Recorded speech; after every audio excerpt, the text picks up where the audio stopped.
Donald Trump's transition team took credit for Ottawa's new border plan that was also unveiled last week, adding the president-elect was making changes before even taking office.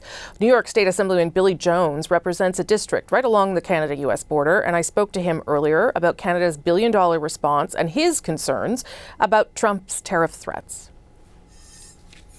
Assemblyman Jones, thank you so much for making the time. It's good to be here.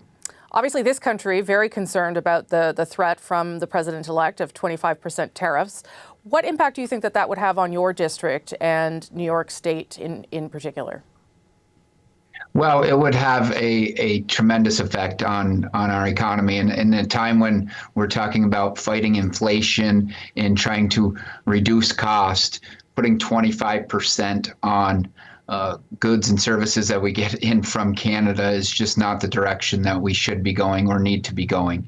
I don't think a lot of people realize what the trade relationship is with our friends and neighbors to the north and the products that we get from there. I mean, energy, building materials, transportation equipment, all of that. And those are some of the biggest drivers of inflation. So that will come down to our consumers through our businesses, and it's just not good. Well, I don't know if you heard that Ontario Premier Doug Ford actually threatened to cut off electricity, which would hit states like New York. And I wonder if you are worried certainly about the effect of the tariffs, but potential retaliatory measures if this goes ahead. Absolutely. And you know, when we get into, we should not be in a trade war or a tariff war with one of our largest trading partners, not to mention one of our allies and friendliest countries of them all. It's just a bad road to go down, and it's going to hurt each country economically. And yes, we do a lot of exporting as well to Canada. And I think people should realize this is going to have a negative effect on both of our countries. Let's talk a bit about border security. I know that when you talked to the New York Times earlier this year, you said that the northern border had pretty much been ignored. There has been a lot of focus over the past number of weeks. The federal government has promised $1.3 billion more to beef up that shared border. What are your concerns around that border, and what are the kinds of things that you're seeing?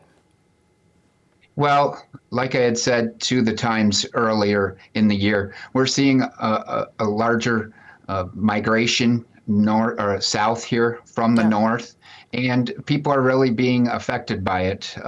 We have people, you know, in people's camps, in people's dwellings, on their property, and I get calls in my office all the time about it.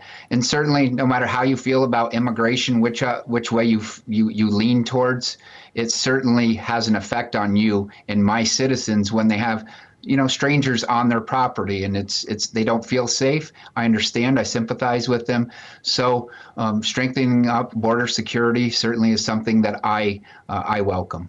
Would that also mean, though, that there also needs to be some strengthening on your side? Because Canada can't prevent people from going in. That of course, is the U.S. Border Services that has to do that. So while Donald Trump seems to be focused on what we're doing or not doing, I wonder whether you think you would just like more investment on your end as well. Absolutely. And members such as myself have been calling for that for the past several years. We need more manpower. We need to strengthen that border security. So yes, actually, it falls on us as well. Yeah. You're the chair of the N.Y Canada task force. You were part of a visit to Ottawa and Montreal last year. How important is this kind of relationship building between our two countries? Do you plan to do more of it given the threats from Donald Trump and the pressure and tension that might create? Absolutely. And, you know, being the chair of the N.Y Canada task force, one of the few of its kind, one of the only one of its kind in the country, I think that it allows me to tell my colleagues and give more of awareness to the important partnership we have with our friends and neighbors to the north. I brought people in from all over the state here, downstate, New York City. We had a great visit in Ottawa, great visits in Montreal. Just the awareness on how important this relationship is to the United States and to Canada alike. So I think it's been a great a great task force. We look forward to more visits, and as you said, they will become even more important, I feel, in the next couple of years. What I know you don't know Donald Trump. You're a Democrat too, I believe. But what would you recommend to Canada as it tries to figure out how to manage a president-elect that says Canada should become the 51st state? Like, should we be responding to this? Well, I certainly don't feel that way. I respect Canada. I respect its citizens. I know they're very proud and prideful, and meaning that they want to be not regarded as that.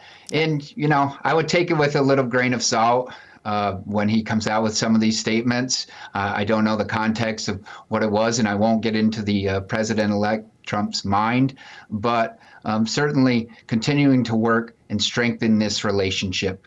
Instead of diminishing this relationship, we certainly need to continue to strengthen this relationship because it is so important to the United States and to Canada. New York Assemblyman Billy Jones, thank you for making the time, sir. Appreciate it. Thank you.